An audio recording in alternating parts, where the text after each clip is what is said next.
घड़ी की दोनों सुइयां भाग रही थी। कमला देवी ने सुबह 5 बजे उठने का अलार्म दिया था, पर न जाने क्यों उसकी आंख फिर लग गई। वह उठी तो घड़ी में पूरे 6 बज चुके थे, यानी पूरे 1 घंटा लेट। उसने जल्दी जल्दी दातून किया और रसोई घर जाकर सबका नाश्ता और दिन का खाना बनाने में लग गई। समय बहुत हो चुका था। सब काम जल्दी से करके उसे अपनी बड़ी बेटी राधिका के घर जाना था।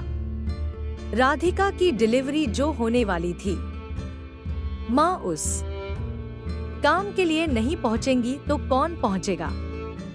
चलो खाना तो बन गया, सबको नाश्ता स्नान करके आने के बाद देती हूँ, ऐसा कमला देवी ने सोचा। बाथरूम में वो नल खोलने गई तो जल्दी की वजह से उसका पांव फिसल गया। अब उसका उठना मुश्किल हो गया और वो दर्द से कराहने लगी। उसने जोर से अपनी छोटी बेटी दामिनी को पुकारा। कमला का पति और दामिनी दौड़कर चले आए। बड़ी मुश्किल से बाथरूम का दरवाजा खोला गया। बाद में वो उसे डॉक्टर के पास ले गए, जहां जाकर पता चला कि कमला देवी के एक पैर में फ्रैक्चर हो गया है। बुरी हड्डियां थी, गिरने से एक आधे का टूटना वाजिब था। माँ को अपनी चिंता कम और बड़ी लड़की की डिलीवरी की चिंता ज्यादा थी। वो लगातार भगवान को कोस रही थी कि ये सब इसी वक्त क्यों होना था। कमला देवी अपनी छोटी बेटी दामिनी के पीछे लग गई कि तुम अपनी बड़ी बहन राधिका के पास उसकी डिलीवरी के लिए चले जाओ। ऐसे वक्त में अपनी छोटी सी भांजी तान्या का भी ध्यान रखना। उम्र में दामिनी छोटी न थी, पूरे 20 बरस की हो चुकी थी। दामिनी माँ को ऐसे में छोड़कर जाने को तैयार न थी, लेकिन माँ ने यह समझाया कि उसके पास देखभाल के लिए दामिनी के पिता है।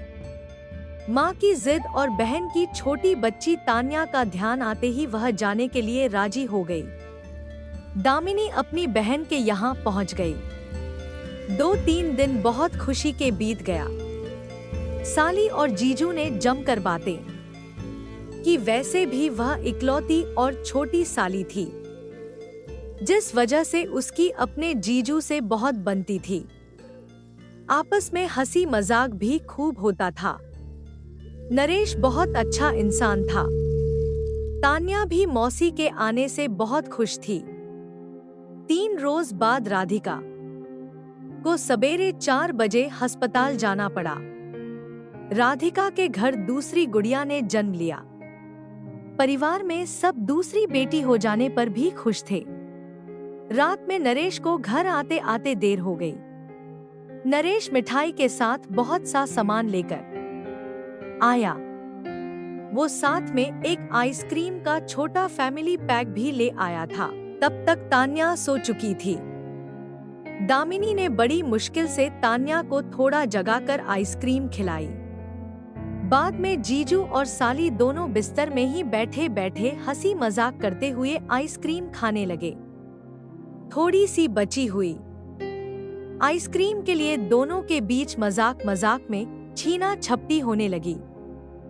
एक समय ऐसा आया कि दामिनी बिस्तर में नीचे लेट चुकी थी और नरेश उसके ऊपर था, बिल्कुल ऊपर। अलहर उम्र की दामिनी में अब जीजू को दूर करने की न हिम्मत थी न इच्छा।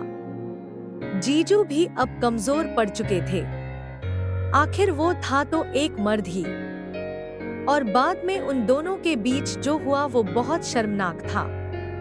राधिका को छुट्टी मिलने के बाद वो अपने घर आ जाती है। फिर दामिनी जल्दी ही अपने घर लौट आई। समय बीता। आज कामला देवी बहुत गुस्से में थी। उसने फटाफट 2-3 थप्पड़ दामिनी पर जड़ दिए और बोली, बता कलमुंगी कहाँ अपना मुंह काला करके आई है। जवाब सुनकर वो सुन्न रह गई। ऐसा लगा जैसे धरती फट गई हो। दामिनी को गर्भवती करने वाला कोई बाहरी पुरुष नहीं, खुद उसका जीजू था। राधिका और नरेश दोनों को तुरंत बुलाया गया।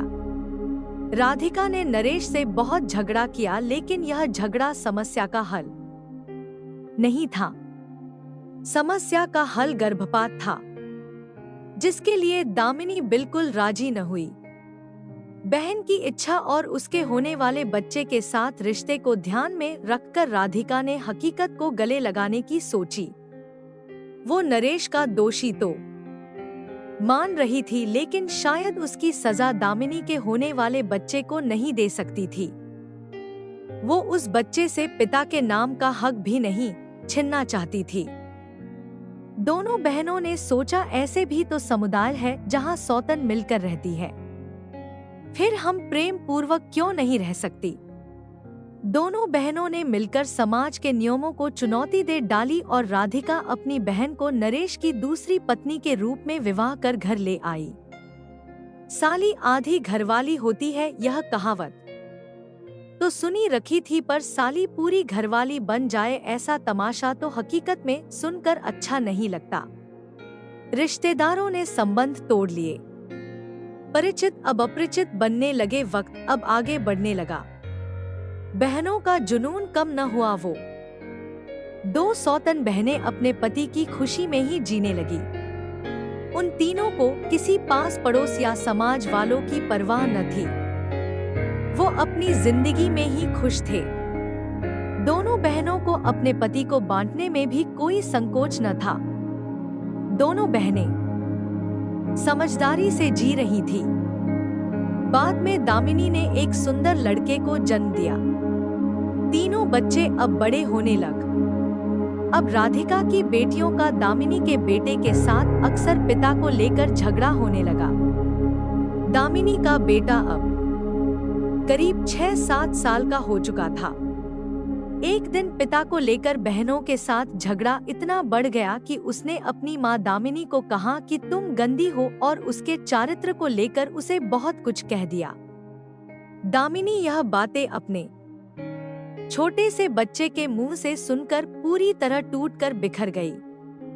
इतना दुख तो उसे किसी की भी बातों से नहीं पहुंचा था। अपने बच्चे की बातों ने उसे झकझोर कर रख दिया।